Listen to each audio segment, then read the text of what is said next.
স্মরণকালের ভয়াবহ বন্যায় বিপর্যস্ত বাঁশখালীর পানিবন্দী ও অসহায় মানুষের সাহায্যে দ্রুত গতিতে এগিয়ে এসেছে জাতীয় নাগরিক পার্টি এনসিপি।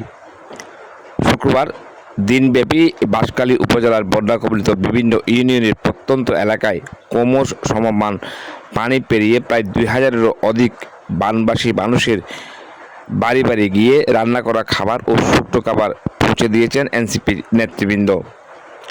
টানা বর্ষণ ও পাহাড়ি ঢলে বাঁশখালীর জনজীবন চরমভাবে ব্যাহত হচ্ছে, দেখা দিয়েছে খাদ্য ও পানীয় জলের তীব্র সংকট। এমন মানবিক বিপর্যয়ের মুহূর্তে এনসিপি চট্টগ্রাম মহানগরের নেতৃবৃন্দ দুর্গতদের দুর্দশা লাঘবে সরাসরি মাঠে নেমেছেন।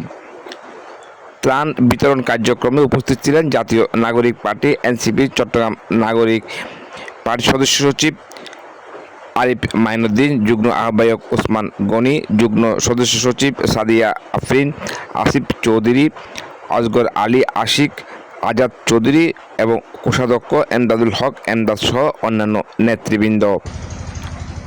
ত্রাণ বিতরণকালে বানবাসী মানুষের দুর্দশা দেখে উদ্বেগ প্রকাশ করে এনসিপি চট্টগ্রাম মহানগর কমিটির সদস্য সচিব আরিফ মাইনুদ্দিন বলেন, বাঁশখালীর এই প্লাবিত জনপদে না এলে বোঝার উপায় নেই আমাদের কতটা মানবেতর ও বিভীষিকাময় পরিস্থিতি পার করছেন আমাদের ভাইয়েরা। বন্যা পরিস্থিতি উন্নতি না হওয়া পর্যন্ত এনসিপি চট্টগ্রাম মহানগর শাখার পক্ষ থেকে এই ধারাবাহিক ত্রাণ ও সহায়তা কার্যক্রম অব্যাহত থাকবে বলে দলীয় সূত্রে জানানো হয়েছে।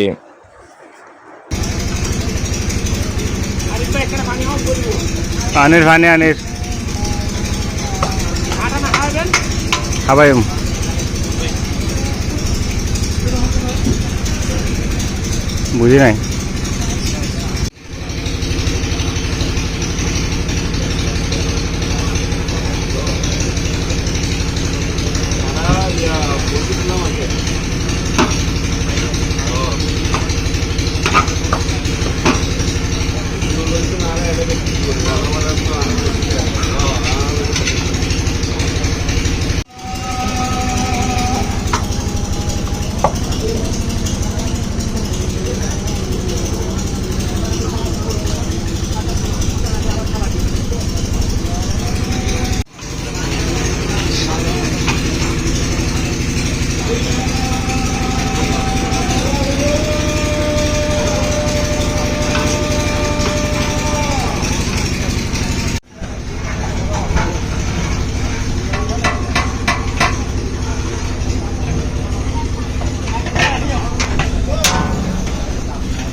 Ya, mari,